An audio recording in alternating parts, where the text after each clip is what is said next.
De repente, o Brasil, né, todo o balanço de pagamentos do Brasil era para pagar juros da dívida e importação do petróleo. E isso era maior do que o valor que o Brasil exportava. Então não tinha mais dólar Não para tinha pagar, dólar. entendeu? Então esse foi o grande catalisador, começa em 79, o choque do petróleo e o aumento da taxa de juros nos Estados Unidos. O catalisador de tudo foi a crise da dívida, mas isso deu luz num problema estrutural muito maior, que eram os gastos desgovernados, né? Um déficit fiscal crônico, já de anos.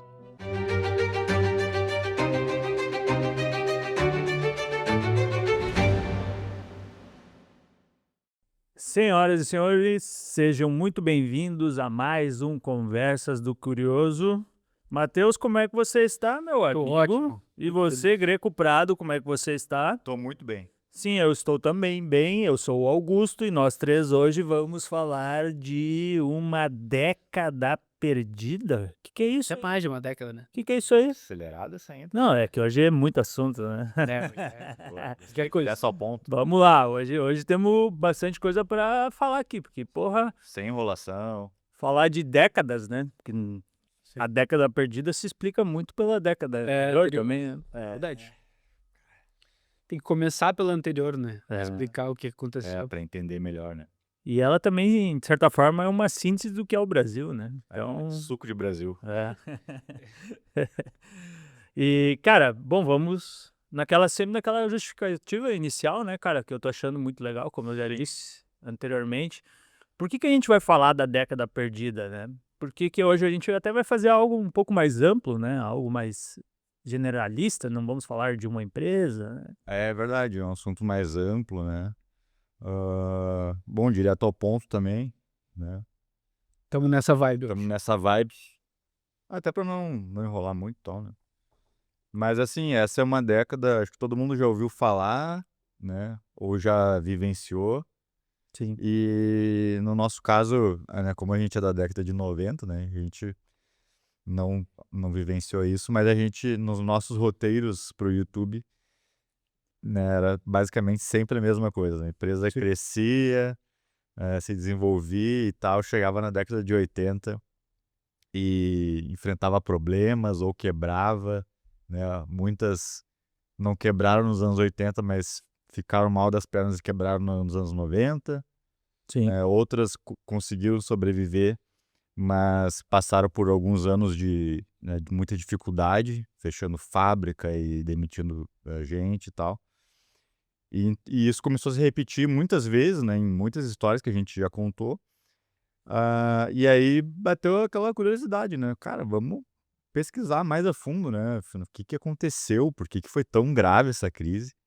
A ponto de ser chamado de década perdida, né? Que foi basicamente uma década que o Brasil não cresceu nada, né? E deixou cicatriz até hoje na população, né?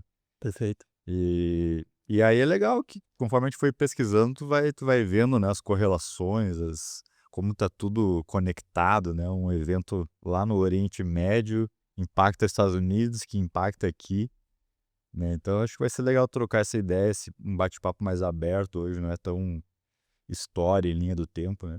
Perfeito. E é legal também porque a gente tem o brasileiro, né? Falando mal do brasileiro.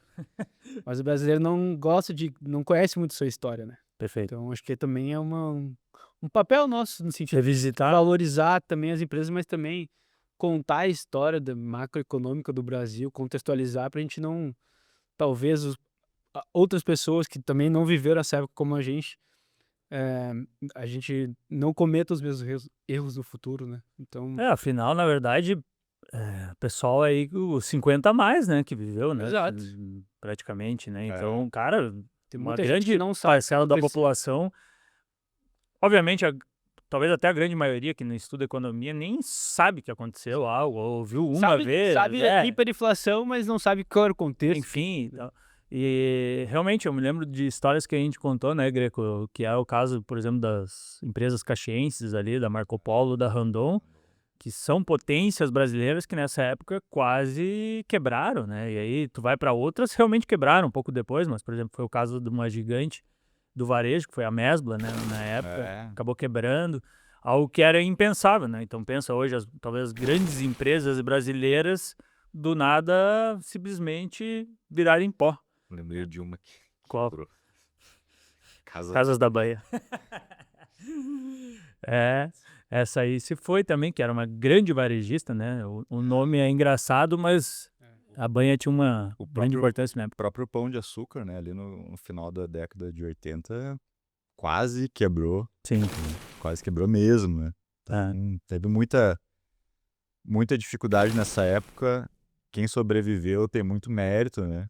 Uhum. Porque se o Brasil hoje já é um país difícil de tu operar, né? Uma indústria, uma rede varejista. Tu imagina na época que tu não conseguia fazer um planejamento, tu não conseguia enxergar os próximos 6 meses, próximo 1 ano, né? Como é que tu vai planejar a construção de uma nova fábrica, né? Ou a expansão da tua rede varejista? Sendo que os preços subiam 50%, 100% no mês. Sim, inflação de 4 dígitos, né? Bizarra, Uma né? bizarrice sem fim, né? Outras empresas criaram oportunidades também, né? Claro. Odebrecht. Foi nessa época que isso, né? Então, eu acho que é bem interessante, né? Porque, em geral, a gente conta a história das empresas e a gente contextualiza com a época, né? E hoje a gente vai falar, na verdade, da contextualização que a gente utiliza, né? Então, isso também serve para preencher o conhecimento de todos, né? E como o Matheus disse, cara, não conhecer a história, sua própria história, é estar fadado a realmente cometer os mesmos erros, né? E a gente vê que os mesmos erros foram cometidos décadas depois. Não faz muito tempo. E assim vai, né? E talvez a gente consiga demonstrar para vocês como isso tem um porquê por trás, né? Um grande porquê. E acho que vai ser muito legal esse episódio. É um desafio para nós também, né? Assim como foi o da Bung, que a gente agradece, o pessoal tá vendo bastante, que a gente falava de algo que a gente tem um pouco conhecimento, né? Que na verdade é o agro, né? O mundo do agro. Hoje a gente vai falar de macroeconomia aqui, né? Essa é a ideia e tal. A gente vive isso, mas é um pouco diferente do que a gente tem feito. Mas como a gente sempre diz, é um bate-papo, a gente erra, acerta. A ideia aqui é que você saia com mais conhecimento, assim como a gente está saindo depois desse estudo bem legal que a gente pôde fazer aí nos últimos tempos. Eu acho que Exato. para a gente começar, então, não sei por onde vocês querem começar, a gente acabou não conversando, mas a gente teria que falar primeiro do milagre econômico, acredito eu, que explica também depois a década perdida.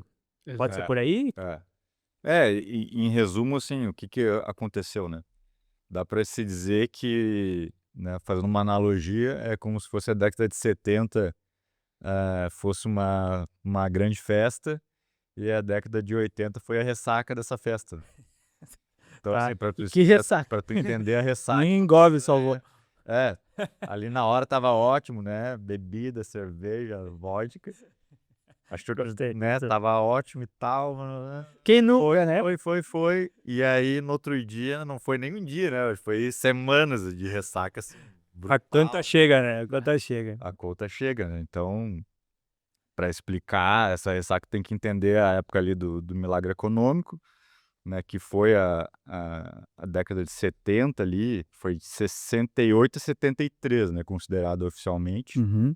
Né, que então é a época do governo militar, que o Brasil nessa época aí crescia mais de 10% ao ano, né, Uhum. como se fosse uma China hoje em dia, né, muito baseado em gastos públicos, né, investimento, uma intervenção muito forte do Estado, né, investindo em projetos de infraestrutura, né, então teve, os anos 70 tiveram 2 grandes planos, né, plano de Nacional de Desenvolvimento 1 e o 2. Uhum.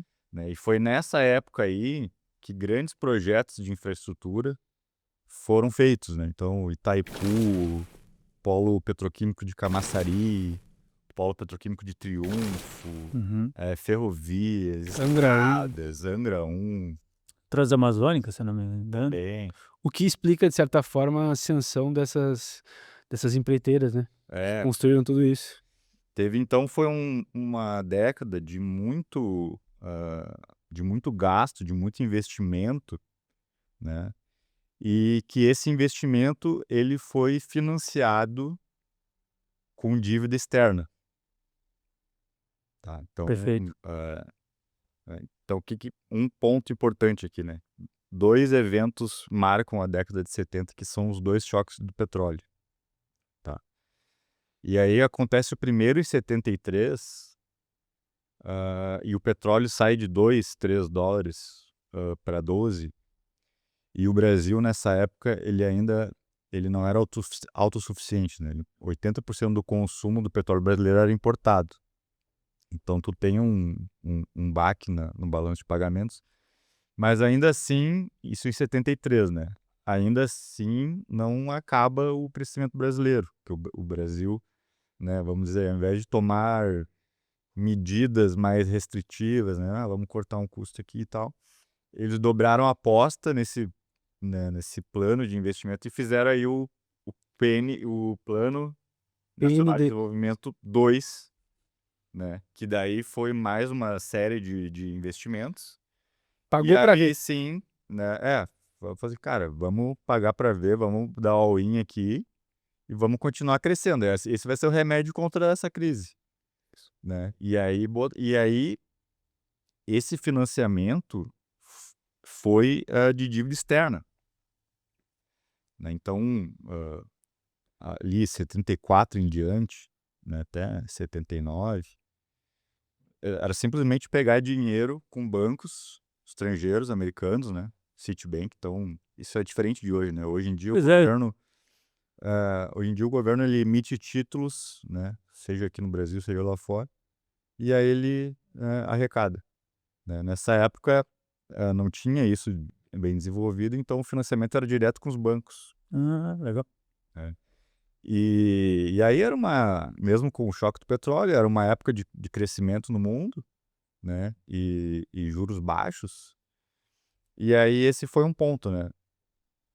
Esses empréstimos eram com taxa de juros flutuantes, né? Que era baseado na LIBOR, que é como se fosse a nossa Selic. Uma Então, taxa de juros global, né? é uma taxa de juros global que, cara, enquanto ela tá baixa, ok, né? Que na verdade nada mais é do que a taxa de juros dos Estados Unidos, que é o que rege. Isso. Entendi. E aí, então, assim, vamos dizer que pega ali a taxa de juros 2, 3%, vai pegando empréstimo, Tá tudo né? certo, né? E essa era a forma de financiar esses projetos. Não era arrecadando mais ou cortando o custo e investindo nisso. Era pegando dinheiro emprestado. Tá. Então, só o meu pensamento sempre, desculpa te interromper, Greco, mas o meu pensamento é sempre como empresa, né? Então, vamos pensar numa empresa, só para eu ver se eu estou entendendo certo. É como se uma empresa estivesse crescendo à base de empréstimo, chega uma grande crise, sei lá, no país, ela tem um baque, mas em vez dela organizar a casa dela, ela vai para os bancos e toma mais empréstimo. Isso aí. É isso aí que estava acontecendo. É isso. Tá. Segue tomando empréstimo, Tá. né? Tá. Vai colocando gasolina no Caramba. incêndio ali. E aí, enquanto não acontece nada, né? Então, lembrando, né? A taxa de juros era flutuante e esse empréstimo era em dólar. Isso é muito importante para o Tem contexto da história. Tem duas variáveis aí que até hoje é difícil de operar, né? Uhum. Porque acontece qualquer coisa, tu tá ferrado. E aí, né? Então foi tomando esse empréstimo, investindo, refinaria, né? Criando uma série de estatais. Maior intervenção do Estado na economia até hoje. Sim. Uma época de muita intervenção do Estado e tudo sendo financiado com dívida externa, até que em 79 acontece o segundo choque do petróleo, tá? Que é a Revolução Iraniana, que faz com que o petróleo, né, que lá no início da década era de 3 foi para 12, foi de 12 para 40. E aí olha só como são as variáveis, né? A dívida, né? A dívida brasileira, juros flutuantes em dólar. E além disso, o Brasil era um grande importador de petróleo, então a tua conta simplesmente explode, né? Teu fornecedor ali fica 20 vezes mais caro e Exatamente. continua. Exatamente, tá? Então, esse era o cenário. E aí, em 79, né? Por isso que a gente falei ali no início como as coisas se conectam, né? Então, uma revolução no Irã simplesmente fez com que países importadores de petróleo, né, como os Estados Unidos na época,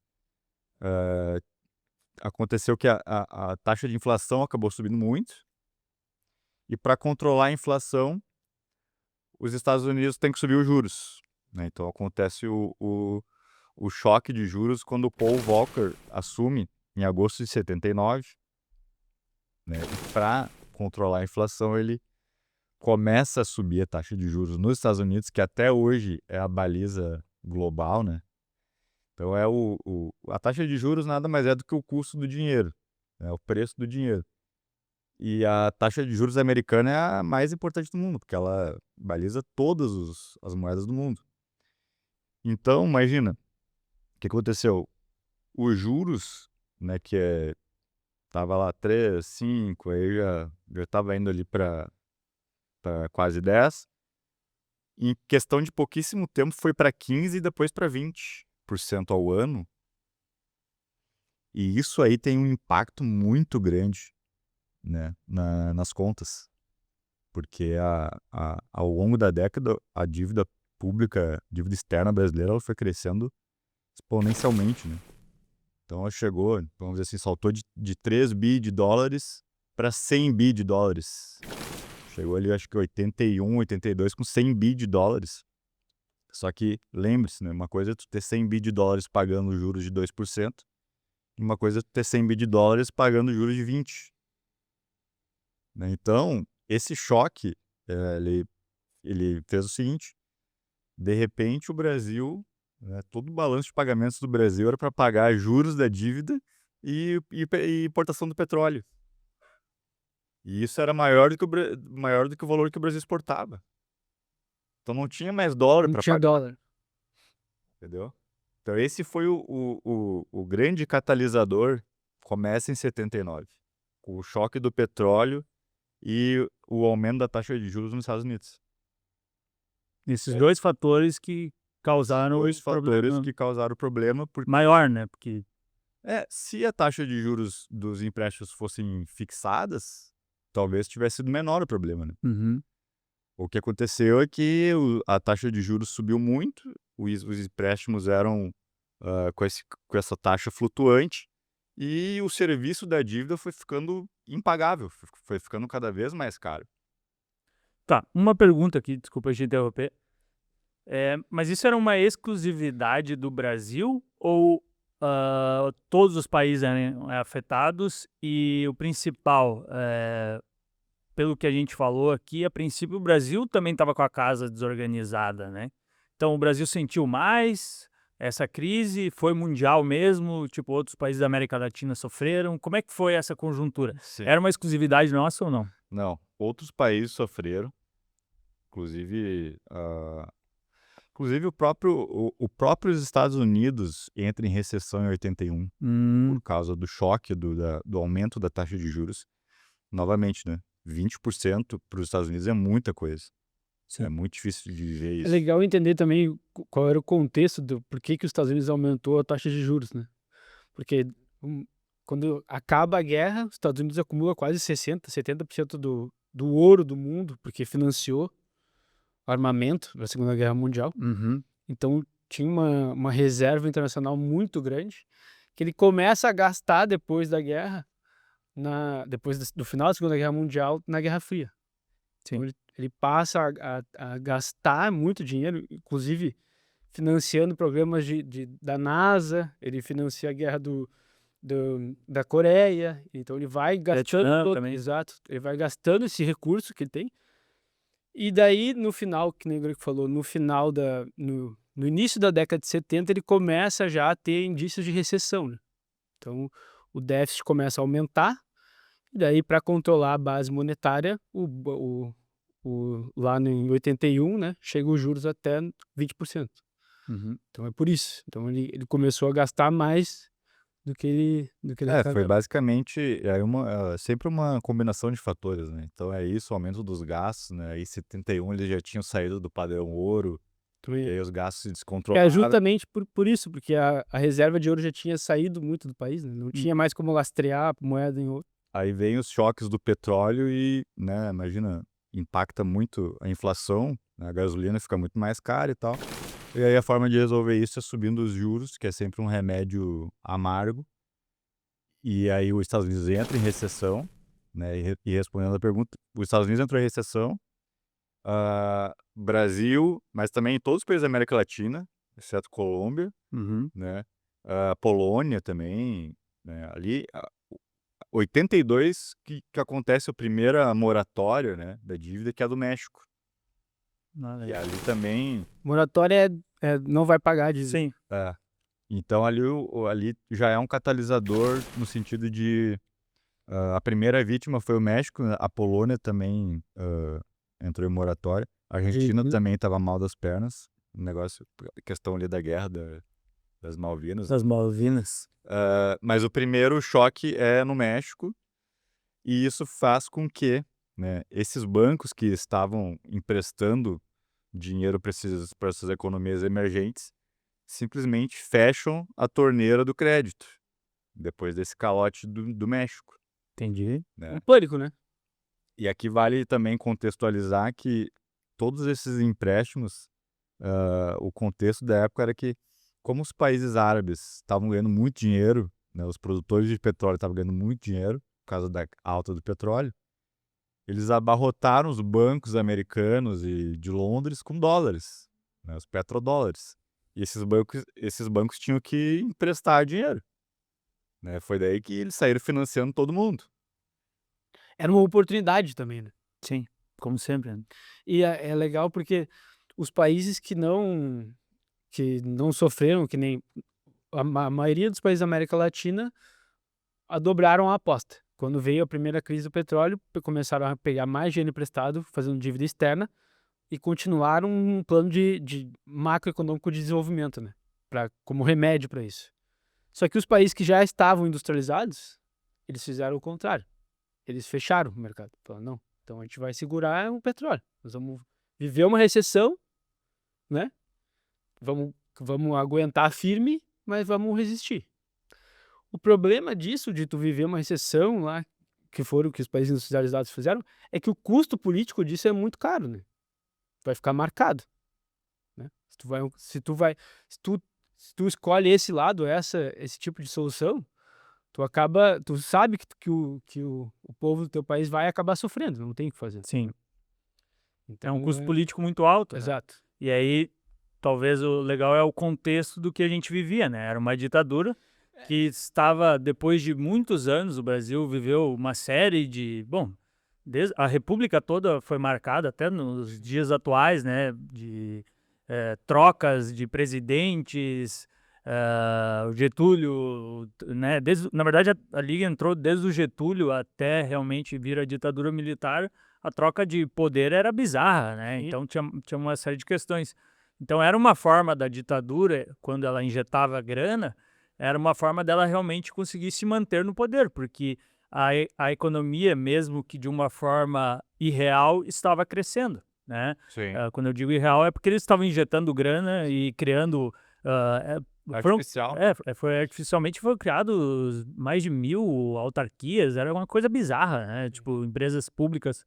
Então, uma estatal por semana. Estatal, desculpa. Então, era uma forma deles se manterem no poder. E enquanto a economia ia bem, estava tudo certo, porque é assim que os governos conseguem se manter, né, de uma forma melhor. Quando a economia está muito bem, as coisas vão. O próprio Lula, né, Lula 1, Lula 2, teve o retorno que teve, né, em termos na conjuntura de pensar que as pessoas amavam ele e tal, mas quando chegou a Dilma, que estourou a bolha, vamos dizer assim, ela foi impeachmentada. Tu pode, e dá próprio Collor.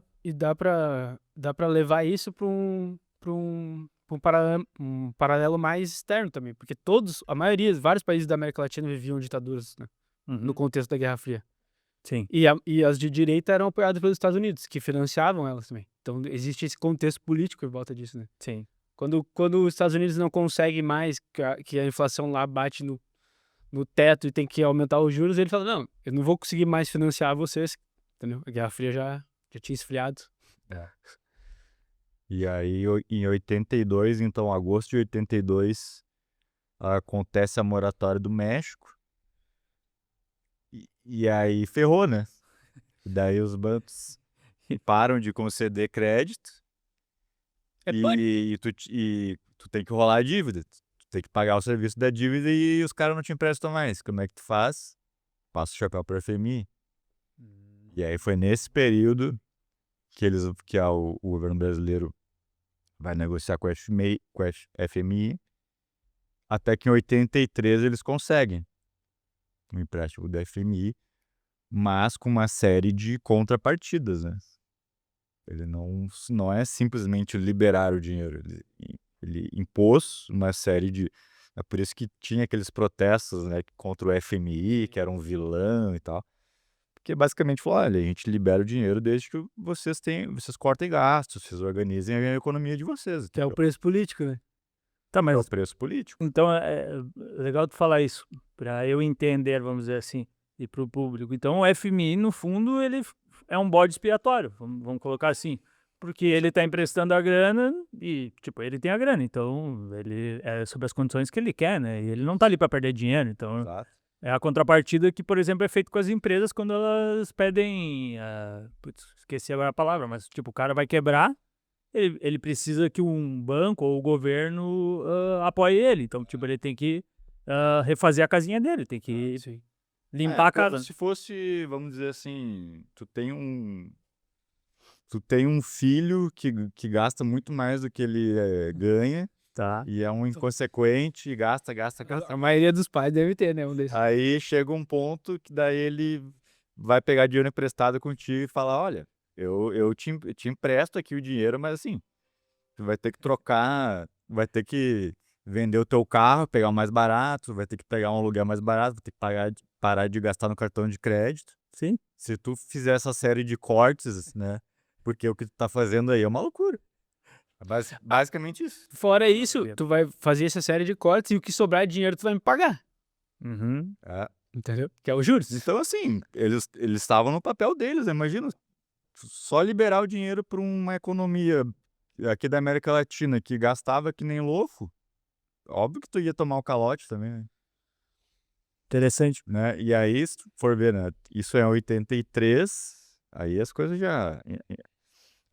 aí isso causa recessão, PIB cai, a inflação aí já estamos falando de 100% ao ano, tá? Ainda não era a loucura de 1000%, mas já eram seus 100, 200. E aí o governo, né, tem que implementar essa série de medidas restritivas, e aí entra em recessão. E aí é aquilo que eu estava falando antes, a correlação da economia com a popularidade, né? Uhum. Em janeiro de 84 já tem o movimento Diretas Já.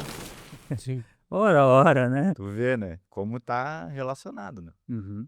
E aí ainda não foi bem ali naquele momento que... Sim. né, Demorou, né? demorou, mas em 85, se for ver, um ano depois, Uhum.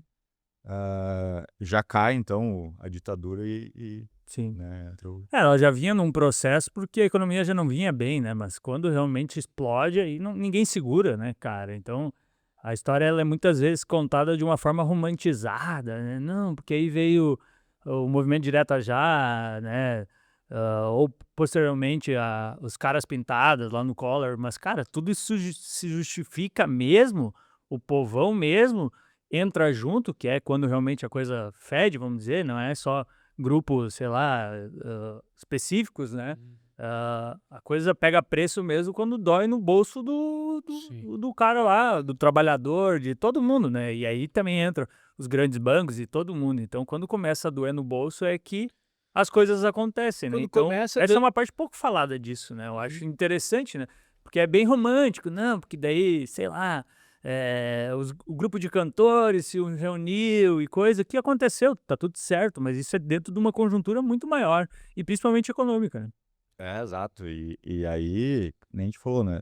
Então, soma o fato, né, de entrar numa recessão por causa dessas restrições, aí a inflação, né, que corrói o poder de compra da população, ali a dívida, que nem eu falei, eu tinha batido 100 bi de dólares, né? Então ali também acontece a proibição de mais de 3.500 produtos, né, de serem importados, porque o Brasil não tinha nem como pagar. Então tu passa a ter uma economia fechada, né? Tu não tem acesso a produtos de outros países. Então, assim, um cenário muito turbulento, né? E que nem tu falou, acaba impactando no bolso da população e o pessoal aí vai pra rua, né? Não aguenta. Uhum. E aí, isso aí acaba acelerando esse processo de redemocratização, né? E o que acontece é que, na verdade, todo esse estopim, né? O catalisador de tudo foi a crise da dívida, mas isso deu luz num problema estrutural muito maior, que eram os gastos desgovernados, né? Déficit fiscal crônico, já de anos, né? Somado com o fato da indexação, né? Então, quando o Sarney assume, depois da morte do Tancredo, Uhum. imagina, um cara sem legitimidade, porque ele não foi eleito. Sim. E aí, então, se ele fizesse algum movimento muito restritivo também, né? Que seria, pô, vamos cortar custo aqui, fazer reformas, ele ia ser deposto na hora. Não, e nesse contexto era o primeiro governo democrático depois de muitos democráticos entre aspas, né, porque não era uma votação direta, Sim. né, que era o É, Congresso, né, Direto. mas era tudo muito, tanto é que a morte do Tancredo foi isso, foi, poxa, o que vai ser agora, né, o povo foi pra rua, meu Deus, né, então tinha, assim, essa questão política muito importante por trás disso, né, e o que justificou, inclusive, a não tomada, talvez, a atitude do Sarney, né, ele fez algumas coisas, mas ele não tinha realmente um poder político para isso. implementar reformas estruturantes, né? Exato. Que até por isso, anos depois, aí a gente pode fazer um paralelo com Michel Temer, fez isso, tipo, mas ele, no fundo... Sim, ele não estava preocupado com popularidade. É isso.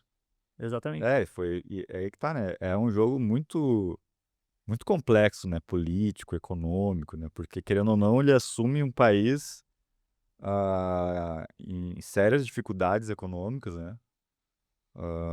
Com Com pouca inflação, legitimidade. pouca legitimidade, pouco capital político. Então, né? E boto fé que já devia ter muita gente esperando ele cair, né? Ou Sim. né, querendo a derrota dele. Mas a questão é que ele consegue, em 86, emplacar o plano cruzado, né? Uhum. Que funciona por um tempo É. até, né? 9 meses. E que, inclusive, fez com que ele ganhasse popularidade, Sim. né? E nesse período de popularidade, ele conseguiu fazer algumas coisas importantes, como criar a Secretaria do Tesouro, como acabar com a conta de movimento, que era uma bizarrice sem fim, que era basicamente uma conta do Banco do Brasil, junto com o Banco Central, que liberava gastos públicos, assim, sem contrapartida nenhuma. Entendeu? Então, tipo assim, a gente vai ter que dar um subsídio agora pro agronegócio. O Banco do Brasil libera. Aí ele liberava sem contrapartida. A forma dele pegar o dinheiro de volta era o Banco Central emitindo moeda. Então foi por isso que daí com esse, né, primeiro, né, um descontrole só. E até com dificuldades de ter as informações, né? Sim. A Uhum. respeito econômica tinha Inclusive na negociação com o FMI, né? Lá É, atrás. isso. E aí um descontrole só, gastos assim bizarros, entendeu? Então Sim. é isso. Dava subsídio aqui, dava isso aqui, não sei o quê, gastos públicos, e que ao invés de ser financiado com mais arrecadação ou com corte de gastos, era financiado com emissão de moeda. Aumentando a E base. aí a base monetária subiu, né, absurdamente nesse período, e juntamente com o fato da indexação, né, que era tudo indexado, tu cria um processo de hiperinflação num país que não tinha nem guerra. Geralmente a hiperinflação está relacionada a país que passou por guerra, começa a imprimir moeda, né? Sim, foi a Hungria, né? E coisa. E a Alemanha ali em 1920, né? E aí simplesmente tem então essa combinação de fatores, né? Dívida externa, endividamento externo, déficit fiscal crônico mesmo, e a indexação. Aí, pra arrumar isso aí, cara, foi assim, ó, tanto é que demorou, né? Uhum. Dá pra dizer que conseguiram arrumar só em 94 com o real, né? Plano real.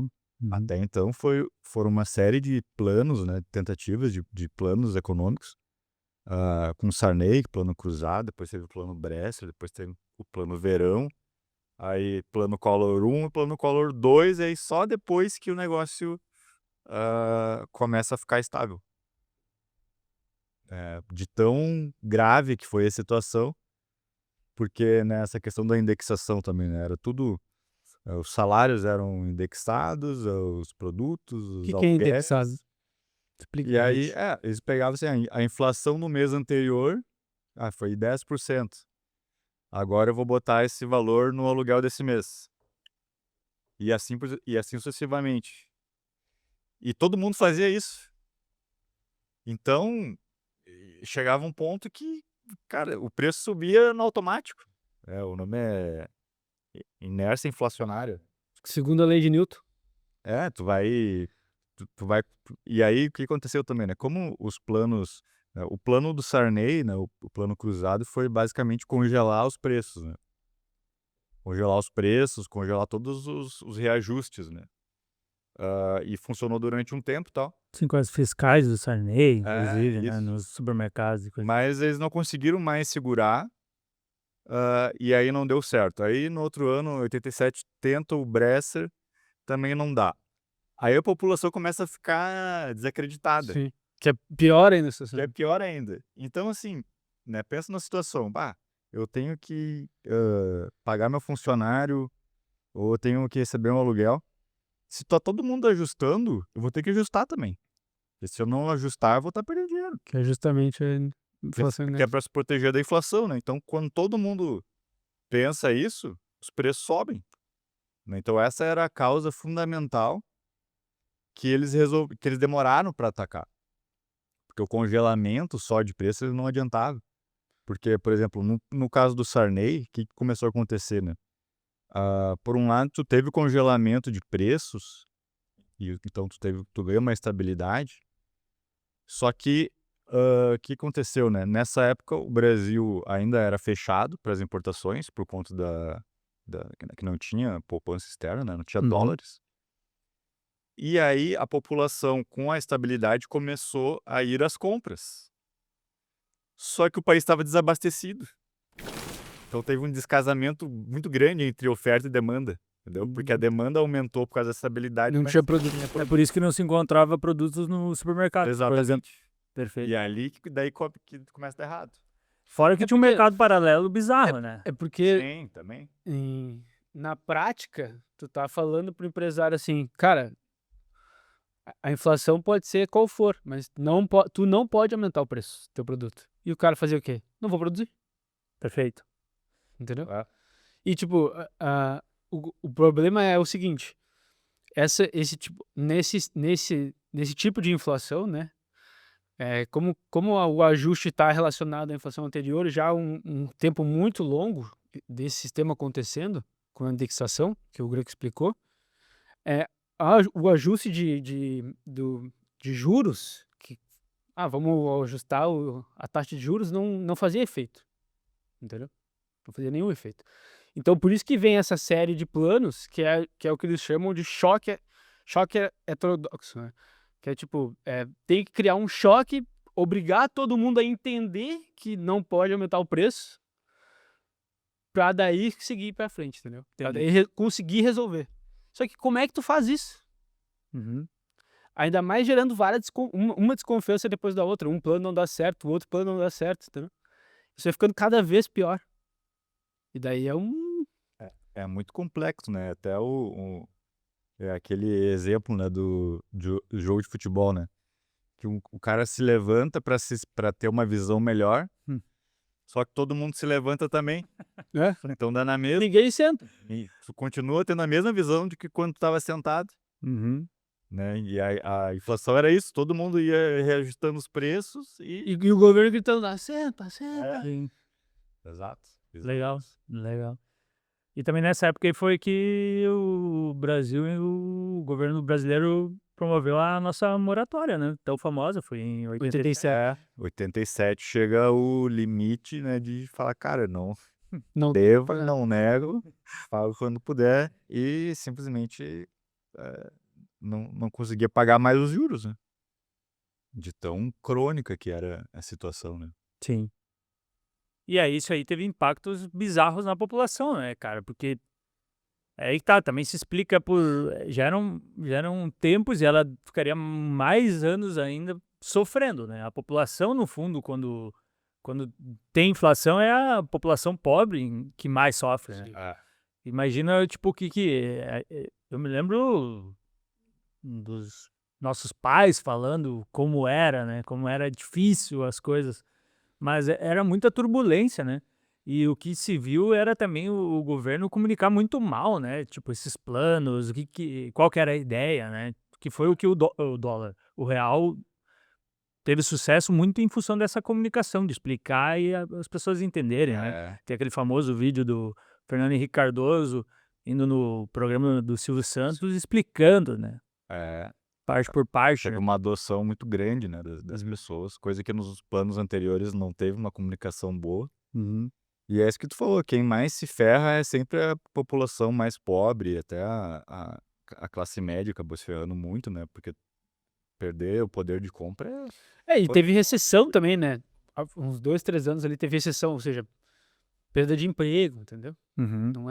Não é só o preço subindo, mas também. os únicos que, tipo assim, passaram meio batido era o pessoal mais rico que botava o dinheiro lá no overnight É. e aí tava Os sempre... bancos ganharam dinheiro pra caramba também.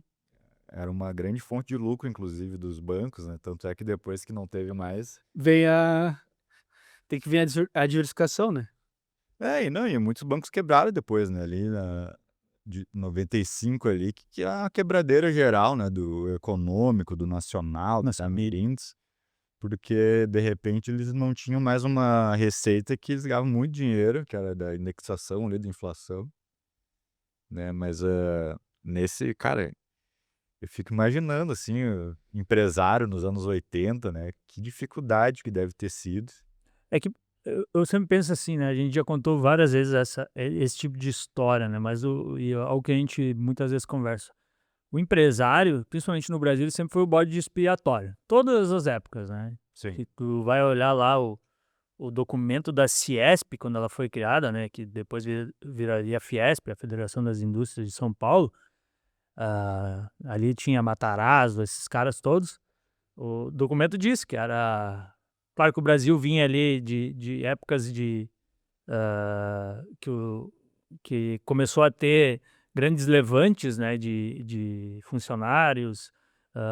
Então ela também foi por essa questão de, não, a gente precisa proteger as empresas e tem uma parte negra nisso, mas também vinha de que o governo, desde os tempos do Barão de Mauá lá, que ele foi tido como um bode expiatório, né, o Dom Pedro, a gente já estudou essa história, sim, de certa forma, dificultou os trabalhos dele, né, e foi um bode expiatório, mas o empresário ele sempre foi. E a Fiesp ela foi criada para defender os empresários, então já é uma coisa mais antiga.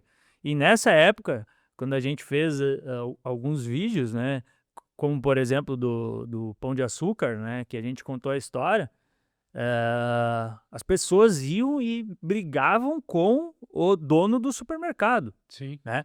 E quando a gente está dando o exemplo do Pão de Açúcar, talvez fique muito longe, mas era o dono de uma pequena padaria, entende? De um mini mercado de bairro, né? E aí tinha essas senhoras, né, que iam lá e, poxa, Sim. esse valor aqui tá errado, mas peraí, o cara tem que todo dia colocar, né, que tinha a maquininha lá, enfim, todo dia ele tinha que reajustar e passava algo, poxa, esse cara, e iam lá e fechavam.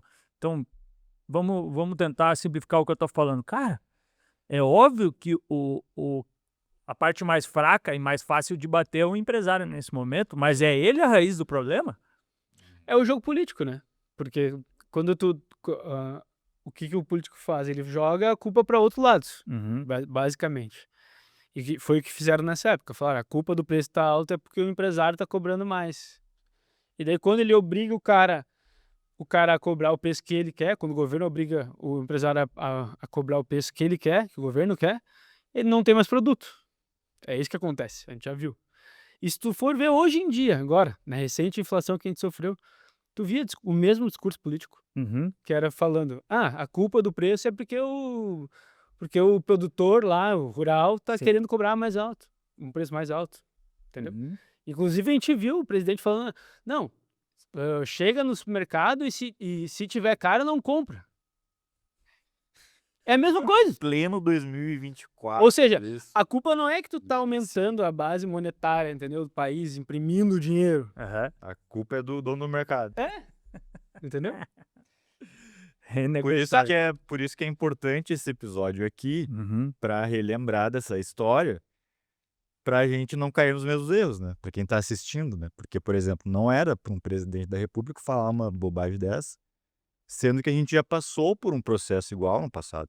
Sim. Então não é a ganância do empresário que ele está subindo o preço porque ele quer mais lucro. Não, tem todo um contexto Não tem. de custo de matéria-prima, né? Não, e a lógica é fácil de entender. É, assim, ó, tem mais dinheiro no mercado. Mais dinheiro. As pessoas têm mais dinheiro fisicamente. Ou seja, o preço das coisas vai subir. Com mais dinheiro, tu vai querer ganhar mais dinheiro. Tu vai pagar mais por alguma coisa. Perfeito. E daí, quando tu obriga o cara a não aumentar o preço dele, tu vai fazer o quê? Como que tu vai fazer isso? Qual é a lógica, tá ligado? Não existe. Entendeu? No final do dia, tudo oferta e demanda, né? Exato. Mas vale também mencionar, né? Eu acho que, para não ficar que a gente tá trazendo só pontos negativos, eu acho que, assim, fica uma herança da época lá do Milagre Econômico de muitos projetos de infraestrutura, eles foram construídos nessa época, né? Sim. Então, assim, rodovias, refinarias, polos petroquímicos, né? O problema foi a conta desse investimento que em algum momento chegou, né? Mas sempre chega, né? Sempre chega. né? Sempre chega. O PAC, É. depois foi a mesma coisa. Fora a conta também, eu acho que tem um problema de planejamento. Que não necessariamente foi um erro, mas acabou virando um erro, porque, por exemplo, a escolha da malha Isso que eu ia rodoviária, falar. por exemplo. Bom, depois que o preço do petróleo subiu, bom, na prática o preço de tudo que é transportado pela malha rodoviária aumentou o preço, né? Então, E hoje, né? Hoje, tipo, a gente vê que o custo Brasil é muito alto e tem muito a ver com essa opção que foi feita naquela época, que não era ferroviária. sim, Era realmente, né, pelas estradas, caminhão, né? Então, algumas empresas, como a Randon, cresceram, né, Claro. exatamente nesse momento, porque ela servia a esse mercado, né? Então, ela conseguiu ter um crescimento enorme. Mas olhando hoje para trás, a China até hoje ela investe em ferroviária, né? Até hoje, inclusive em outros países, né? num país gigantesco como o Brasil. E eu não vou nem dar o exemplo dos Estados Unidos, que fez isso há mais de 100 anos, né? Não, a nossa malha ferroviária é uma vergonha, né? Porque o tamanho que o Brasil tem, todo país com essa dimensão tem uma malha ferroviária muito maior. A nossa malha ferroviária é 29 mil quilômetros, é menor do que a do Japão, sendo que o Japão é populoso, mas é um país com uma extensão territorial muito pequena, né? Sim. Perfeito. Menor que São Paulo, acho. E tem outro ponto também, que além da malha rodoviária, que foi a nossa escolha, o Plano Nacional de Desenvolvimento, o 1 principalmente lá, ele focava basicamente na indústria secundária, na indústria de base, siderurgia, que precisa de muita energia para funcionar. Boa parte da composição de custo é energia, né? E naquela época não existia as hidrelétricas que a gente tem, que foram construídas justamente por causa do problema do petróleo. Mas naquela época a gente precisava importar petróleo para alimentar as termoelétricas, para gerar energia, para produzir e vender um produto que no fim não tinha um alto valor agregado. Ou seja, a nossa escolha de desenvolvimento acabou sendo ruim, porque a gente dependia muito do petróleo, algo que a gente não era autossuficiente. E daí, somado ao endividamento que a gente teve que fazer para crescer com tudo isso, né? Aí virou um caos. Enquanto isso, o Japão ali, anos 70 e 80, exportando carro. Uhum. Tem um valor agregado muito maior do que exportar minério, né? Exato. Ou commodity agrícola. E tanto é que ali nos anos 70, né, o Japão inunda os Estados Unidos de carros menores, né? Por conta justamente que eram mais econômicos, por conta do choque do petróleo. Sim. Não, o Japão é uma coisa, é muito louco, né? Porque ele tem um plano de desenvolvimento também, muita intervenção do Estado, mas era uma democracia, porque depois que acaba a guerra, os Estados Unidos ocupa o território japonês e implementa uma democracia. Tinha grandes conglomerados industriais, né? Que na nossa cabeça diminuiria a concorrência, mas no caso do Japão aumentou a concorrência pela exportação. Sim. Só que eles tinham um plano muito organizado de captura de tecnologia. Então o que eles ofereceram? Eles ofereceram uma mão de obra muito barata, né? Porque era um país destruído pela guerra. Esse país também, como estava traumatizado do período de guerra, quando começa a se recuperar, os japoneses começam a guardar muito dinheiro, então ele tinha uma poupança muito grande no final, durante aquele período, o que facilitou, porque o Japão não precisou pegar dívida externa, ele conseguia se financiar com o próprio dinheiro do Japão mesmo, entendeu? De certa Contrário do maneira. Brasil. Contrário do Brasil. Então é muito louco, porque no caso do Japão funcionou a intervenção do Estado. Sim. Virou a segunda maior economia do mundo, o PIB chegou a superar os Estados Unidos.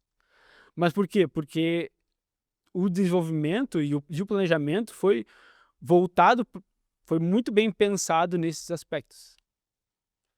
Talvez o brasileiro também tenha sido bem pensado, mas no fim deu tudo errado, sabe?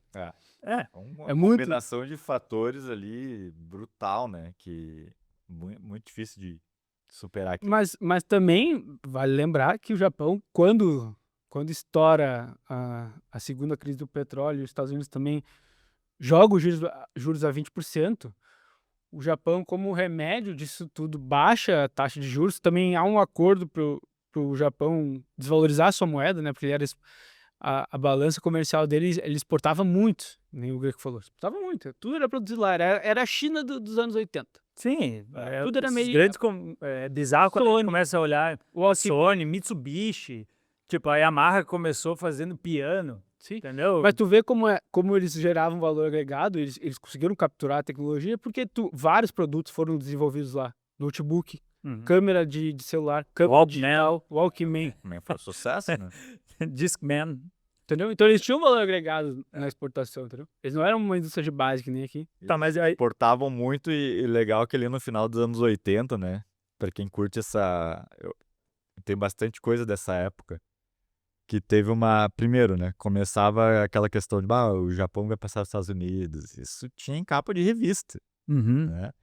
E aí, com esse superávit absurdo de dólares que eles ganhavam exportando tanto, eles investiam esses dólares nos Estados Unidos mesmo, e foi na época que eles compraram, assim, trophy assets, vamos dizer assim, ícones. Rockefeller Center, compraram estúdios de Hollywood, Uhum. muitos imóveis em Nova York, Los Angeles, fizeram uma série de aquisições. Então eles estavam dominando tudo, assim, até que daí em 89, 90 estoura a bolha deles, lá, que caberia um outro podcast só disso. Inclusive, algumas desses negócios depois se mostraram muito ruins, né? Eles pagaram caro, inclusive, Sim. porque estavam vivendo uma bolha especulativa total, né? Sim. Mas eu não conheço. Acho que tu é o nosso grande especialista em Japão. Mas tem um fator aí que me parece que não era a questão de pensamento a curto prazo, né? Foi realmente pensado, né? Depois da Segunda Guerra Mundial, no que o Japão realmente ia virar, né? E virou, né? Não era um governo que entrava no meio e acabaria com esse pensamento de longo prazo. Não sei se eu tô certo nisso. Tem muitos fatos históricos que explicam, né? Uhum. E esse é um que tu tá falando. Existe também a questão do Japão ter sofrido muito com a guerra e o povo comprou muito a ideia de reconstruir o país e soube pagar a conta, sabe, Sim. o preço, né? Porque para tu ter um planejamento de longo prazo que nem esse e explorar a mão de obra do teu país em troca de tecnologia, tu vai começar a colher os frutos disso depois de um bom período, né? Não é assim, né? Ah, vou começar aqui. Os Estados Unidos foram lá e foram ensinar, não, fabrica isso aqui para mim. Vai melhorando, entendeu? E Uhum. é assim eles foram adquirindo tecnologia cada vez mais. Daqui a pouco eles estavam desenvolvendo produto e vendendo para o mundo. Então eles começaram como se fosse a China ali, sabe? Perfeito. Sendo aquela coisa meio. E ao mesmo tempo tem um fato histórico que é a guerra do Vietnã, não, da Coreia, né? Uhum. Que daí os Estados Unidos usam o Japão para abastecer os soldados na guerra, tanto com insumos quanto com armamento, Uhum. né? Que daí que vem que a Mitsubishi produz navio de guerra, né? Uhum. Então isso também é um catalisador desse movimento, sabe? Então os Estados Unidos botam muito dinheiro. É como se fosse o dinheiro saísse do americano, do bolso do americano e fosse para lá, migrasse para lá. Porque foi literalmente isso, a custo do déficit americano, o Japão cresceu, né? Pelos interesses americanos, né? Que é o que gera o aumento dos juros que a gente tá, que é o começo da nossa conversa aqui. Sim, mas isso me leva ao Brasil. Exatamente isso. Porque se fosse no Brasil, vamos dizer, agora os americanos vão invadir a Venezuela, então o Brasil pode ser o lugar onde. Acho que hoje a gente não está tão alinhado, mas se a gente tivesse totalmente alinhado politicamente, e não é o caso, mas vamos colocar a Venezuela sendo a Coreia, tá? Coloca o dinheiro no Brasil. Em 40 anos, em 30 anos, em 20 anos, o Brasil teria virado um Japão? Eu acho que não. Por que eu falo isso? Porque a história do Brasil sempre foi sobre quem estava no poder e sobre se manter no poder, né? Tem grupos de interesses importantes desde a época da escravidão, né? Que Dom Pedro caiu muito por causa dos interesses das pessoas que realmente tinham poder no Brasil, que eram os grandes compradores de escravos e as fazendas, né? Principalmente as fazendas de café e tudo mais. Quando ele começou, já vinha numa ruptura interessante, já estava desgastado o governo, enfim, uma série de guerras ao redor do Brasil, aqui no Rio Grande do Sul foi os farrapos, por exemplo. Mas quando ele realmente mexeu nesse vespeiro, acabou o governo. E isso se viu depois, por exemplo, na República Café com Leite, aí quando o Getúlio foi. Ele teve também um período ditatorial, né? Porque no Brasil a gente sempre fala, ditador não tem nada a ver com. É só com o exército. Não, mas o Getúlio foi um ditador civil, né? Mas o fato é que nunca foi sobre pensar em 10, 20 anos. Sempre foi para se manter no poder, né? Então, o que a gente contou hoje, né, a parte do milagre econômico, ela se manteve, a ditadura se manteve porque eles estavam investindo grana para só se manter. Anos depois veio o PAC e veio outras coisas do tipo. Então, sempre foi sobre isso, nunca foi sobre um longo prazo, né? E é isso que também justifica por que a gente fica patinando. Sim. Né? É. A gente está melhor. Né? Se fosse comparar há 40 anos, meu Deus, né? não tem como dizer. As pessoas têm mais acesso a dinheiro, tem uma nova classe média, enfim.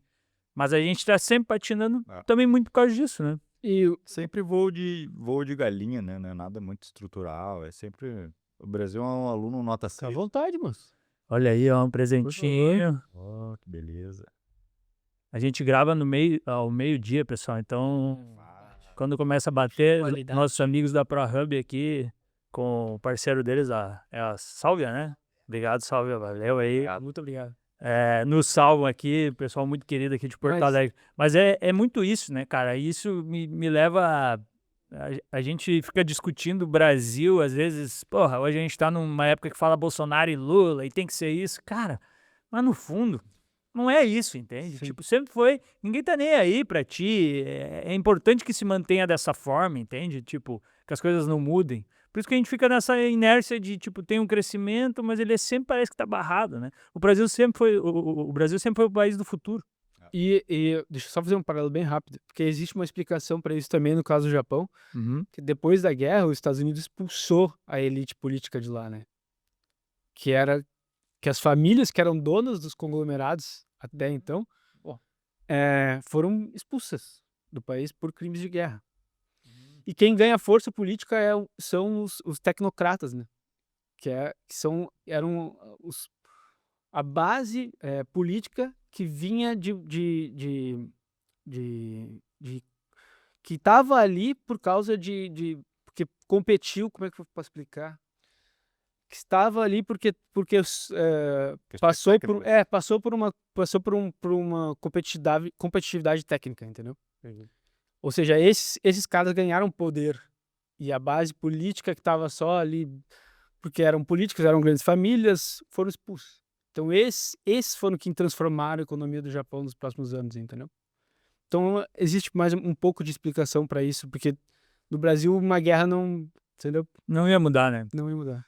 Mas no final do dia, acho que é isso que tu comentou, né, Gutão? Apesar dos pesares, né, nem se compara hoje com, né, se fosse falar 40 anos atrás, né, 85. No sentido, né, a gente olha hoje, nossa inflação tá 5% ao ano, né? Antes era 20, 30% ao mês, 50% ao mês, 2.000% ao ano. Então, assim, a gente agora tem números de país civilizado, no sentido de ter... Tudo bem, o nosso juros ainda é muito alto, beleza, mas é ali 15%, juros real de 10%. Um ponto muito importante, o Brasil tem 350 bilhões de dólares em reservas internacionais, que são muito importantes. Olha o problema que a Argentina está passando nos últimos tempos, porque não tinha dólar. Né? Então, obviamente, isso aí depois foi endereçado ali no Fernando Henrique Cardoso, tripé macroeconômico, mas tudo isso para dizer que, beleza, as coisas são difíceis no Brasil, o Brasil, né, não cresce, tal, é sempre o país do futuro, mas já foi muito pior. Legal. Esse eu acho que é a principal mensagem, assim, né, de tipo assim, cara, não espera um crescimento chinês, não, o Brasil não vai virar os Estados Unidos, não enquanto a gente for vivo, infelizmente. Mas assim, já foi muito pior. A bolsa na época lá também era um caos, era nada. Era 5% do... Era pouquíssima gente investia. Então hoje tu tem um mercado de capitais, né? Tu tem um mercado de dívida, tu tem uma bolsa que ainda é pequena, mas é muito mais relevante. É um país, é uma democracia, né? Imagina. Então assim, tem uma série de coisas que é bom ver também o lado positivo. Sim. Né? Porque assim, ainda é turbulento, ainda chacoalha, mas chacoalha muito menos do que uma Argentina, do que uma Turquia. A moeda da Turquia perdeu 90% do valor nos últimos 10 anos. Entendeu? Sim. Então, assim, é aquilo. Não é nem o aluno nota 10 e nem o aluno nota 0. Sabe? Então, assim, claro, tem muito essa questão dos interesses políticos, né? Dos grupos de interesse. Qualidade das instituições. Então, assim, novamente, né? Nunca tenho... Eu me tornei muito cético em relação, assim, a pessoas que falam que quer investir no Brasil, que ele é patriota e tal, porque no final do dia, tudo que a gente vê são os caras defendendo seus próprios interesses, entendeu? Então muda tudo de 4 em 4 anos, 8 no máximo, se reelege. Mas ele não quer construir algo e que os créditos fiquem para o próximo, entendeu? Então, assim, quanto for isso, né? A gente não tem as instituições tão fortes quanto nos Estados Unidos, né? Não tem uma governança tão robusta. Quem diz o Paulo Guedes é uma democracia pujante.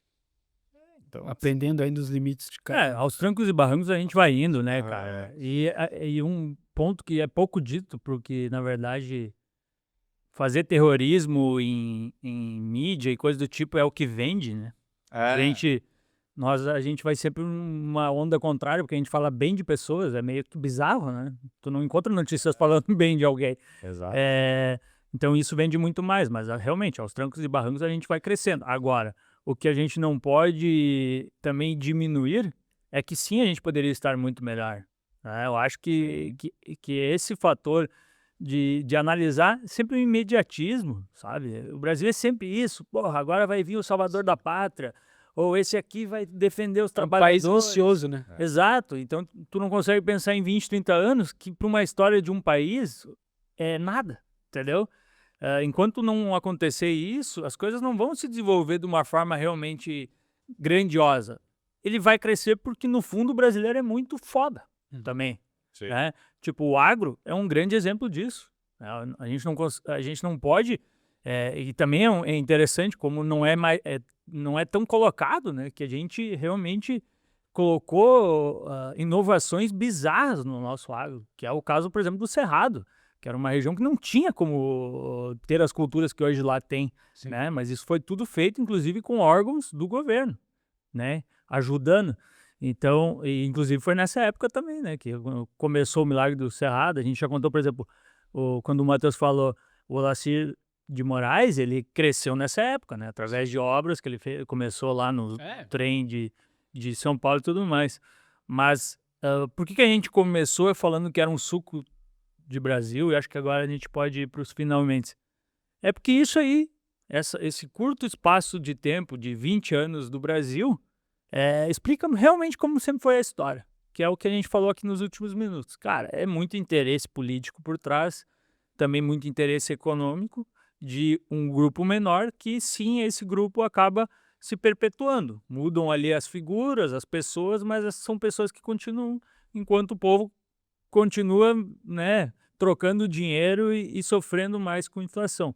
Falei um papo meio, né, mas não é uma verdade, né? Então, tipo, aprender sobre isso é aprender o que a gente é também, né? Porque a gente não vivenciou isso, a gente só escutou. E as pessoas parece que não querem também ir atrás disso, e as grandes corporações parece que não querem falar sobre isso, né? E a gente, por ser... É que o Brasil ele tem muito ruído, né? Então ele tá sempre a absorver é tudo muito recente também, né? A nossa moeda é recente, né? Você pega o dólar, desde que o mundo é mundo, existe o dólar, o real é desde 94. Sim. Própria democracia, né? 88, então é tudo muito recente.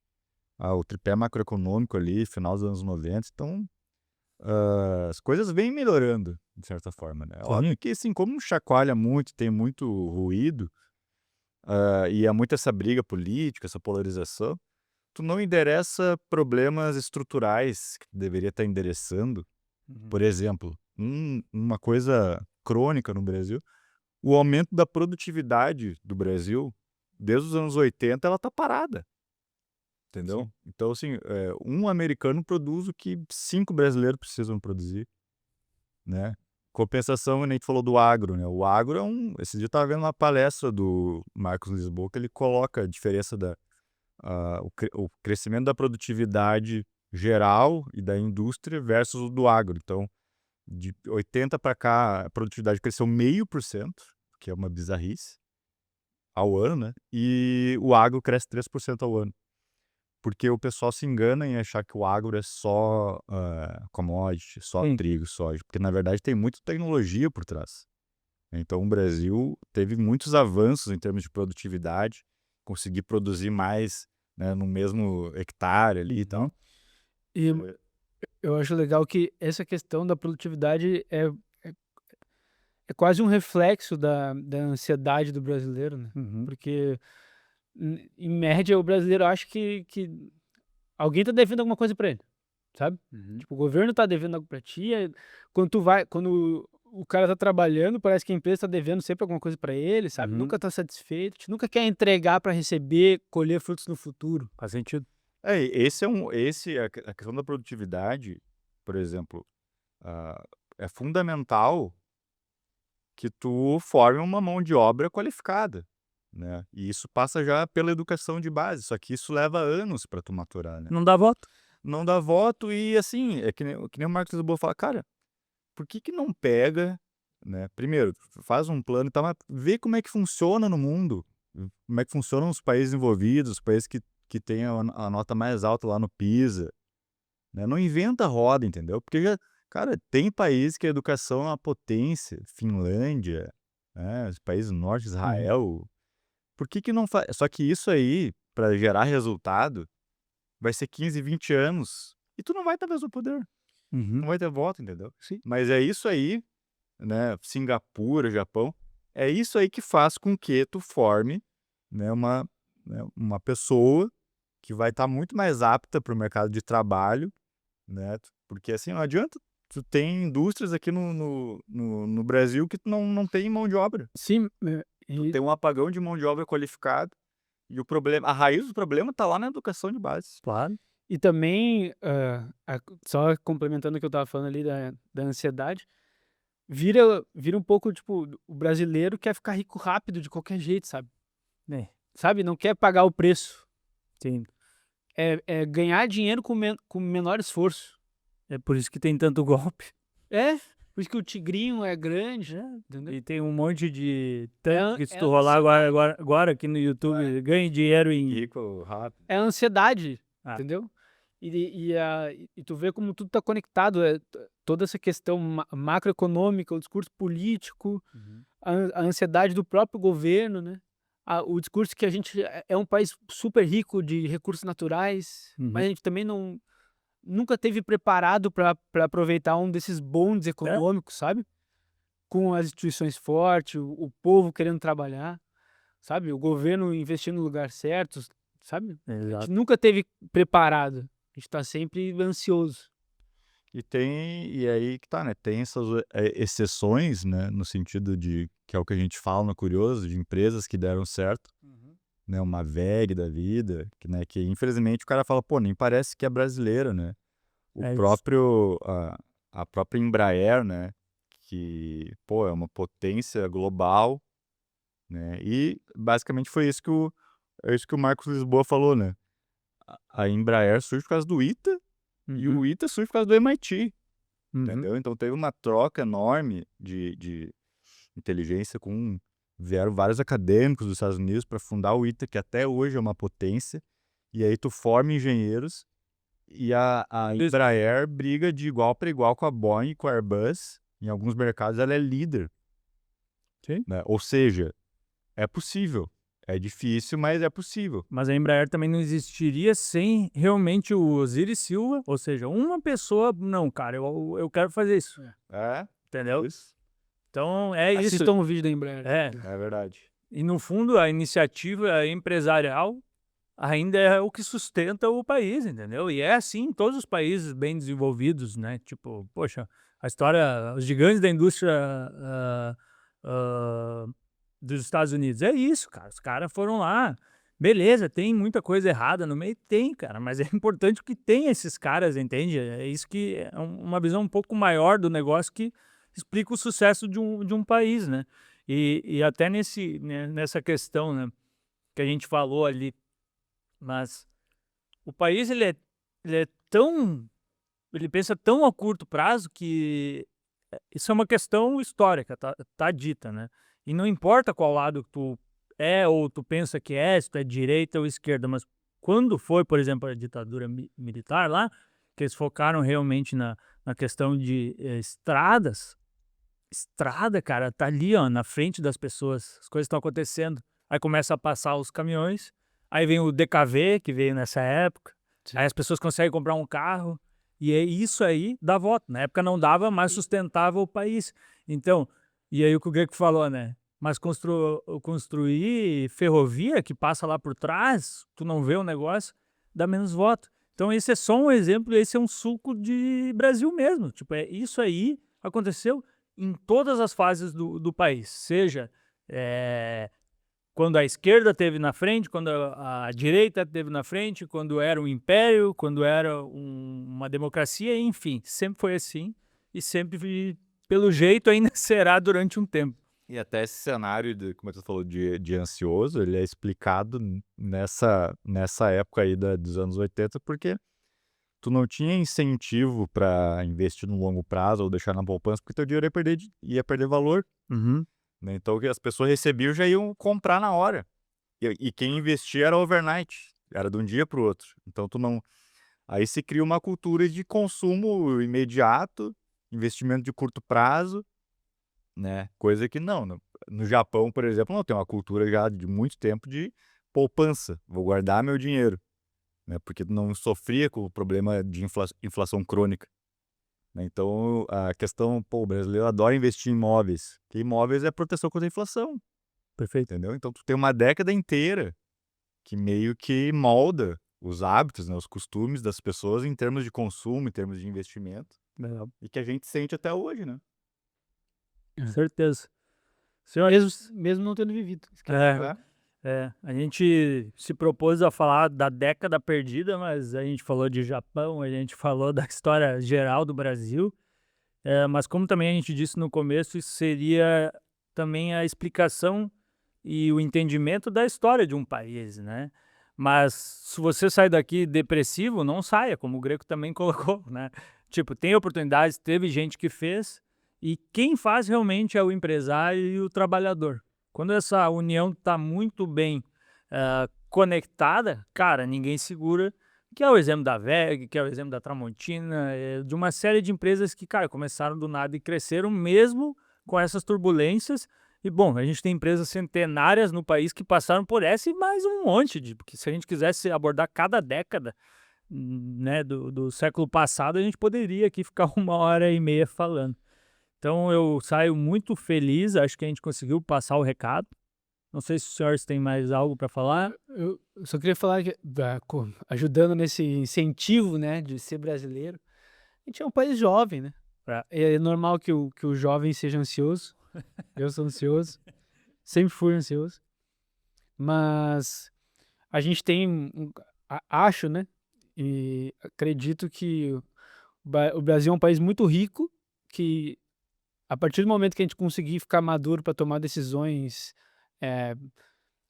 de unidade mesmo, pensando num plano que não esteja só preocupado em manter certo grupo político no poder ou não, Exato. a gente tem muita chance de se tornar uma grande potência, maior do que a gente é, né? E vamos lá, cara, a gente é brasileiro e não desiste nunca.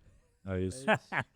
Valeu, pessoal, obrigado por nos acompanharem até Valeu. agora. Agora só um recadinho, muito obrigado, Rayan Quinelato, por ter feito aqui uma consultoria pra gente, né? O maior jornalista do Rio Grande do Sul, o maior repórter, homem é brabo, o sigam cara ele. é brabo, sigam ele. Enfim, um cara grande aí já na nossa região, mas que nos apoiou, então muito obrigado a você e a todo mundo que fica conosco aqui, que acompanha o Curioso nas mais diversas plataformas. Até a próxima semana, foi um prazer, muito obrigado. Esse foi o Conversa do Curioso. Valeu. Abraço. Até mais.